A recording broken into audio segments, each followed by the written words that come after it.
We are the street team for the San Francisco CW affiliate KBCW. Every semester brings new members and new stories from all over the Bay Area. This is the CW Podsquad. Every semester, a new group of 3 interns are chosen to wear the green shirts. This is a production-intensive internship that's more like media job training. Every weekend, the Pod Squad takes the camera to a different Bay Area event. They meet and shoot Bay Area people, then return to the station to write, edit, and post promos and video diaries. The Pod Squad is unlike any other media internship. A lot is expected of these interns, but graduates have proven this is a valuable first step into broadcasting, advertising, and new media. Well, when we started the Pod Squad, we really didn't have any idea what we were doing. We're just 3 kids, having the time of our life. It's like, okay, this big company is giving us a camera, a mic, and just do whatever you want. Just go out, get as many people as you want, talk to these people, get them engaged. We just had a great time. I tried to get in the middle of the big giant group and trying to get a lot of people saying coming up next on the CW. And they really helped us develop what the Pod Squad should be and the kind of things that we can expect from them. With every Pod Squad, we've evolved this a little bit, and now it's a pretty well-oiled machine. The Pod Squad capture these street stars on camera and ask them to sing our logo, which is 44 Cable 12, and they are brought back to the station on tape, and through a process the producers will edit them to music or make them into 10-second IDs. And basically the whole goal of the Pod Squad shooting these street stars is to brand our station. It's really cool working with 2 people who you sort of don't know right off the bat. So the internship is sort of created so that you can get to know these people, because it's like a 4-month internship program.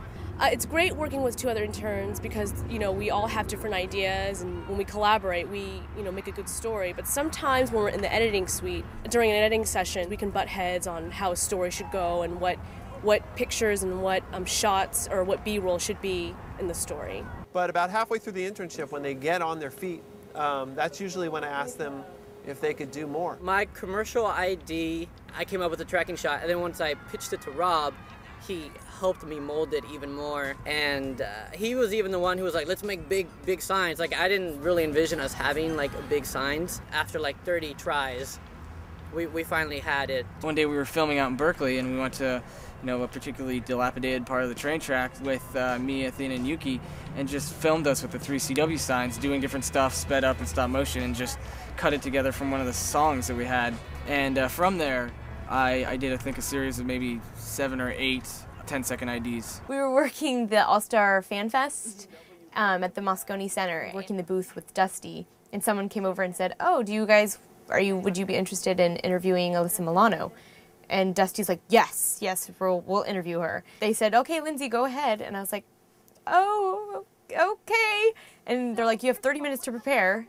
And they just threw like a few questions at me, and I just went over there, interviewed her. There was a cross promotion between Smallville, the show Smallville, and the video game Star Wars Force Unleashed. I got to create my own questions and interview them, and in the end I edited it with a fellow producer. So I got to put a lot of my creative input into it, which was something that I really wanted to do, and the finished product was very, very, very exciting. The interns contribute a lot, so I like to make sure that they leave with a lot. Not only the real working experience, but they leave with a reel of stuff that they can say when on the air. You'll hear some of the Pod Squad members, former members, say that you really have to give it your all, and I think it's true. First of all, you can't be shy. As with any internship, you do have to go outside of your element a little bit. And if you want to do production or if you want to do news, you have to know how to work with people. If you have the chance to work on a commercial, even though, it's not part of the regular weekend regiment, do it. If they say, hey, you can, write a commercial, do it. Just because you never know what's going to come out. And the more outgoing you are in this industry, the better chance you have of getting ahead. This internship will definitely take a toll on your social life, so you have to be able to make a decision between going to that late night party the day before a shoot or sleeping in, getting all the rest you can to function. Your heart has to be in it. That's the one thing that I think I can really sort of express to the people who are watching this, is to have a lot of heart in whatever you want to do. So we've had Pod Squad members that have gone into advertising, into new media, directly into jobs at our station or our duopoly station or other stations around the country. So for 2 years and a pretty small group of people, I'm pretty proud of where they've gone and what they've done with this internship experience. Seriously, like this internship just kind of evolved into my life, which I am not complaining about at all. I definitely join them whenever I have time to do so. Normally I'm pretty busy with school, but I still make time because I feel that I sort of owe it to the CW and the Pod Squad to sort of keep coming back and helping because they have helped me a lot. I had a positive experience with them, and it's been great working with them. I'm sure, you know, throughout the years, as our careers grow, as we get older, I'm sure we're going to constantly cross paths. And then we're still friends. I still keep in touch with them. And we're all still doing video production work. And it's all because of the Pod Squad.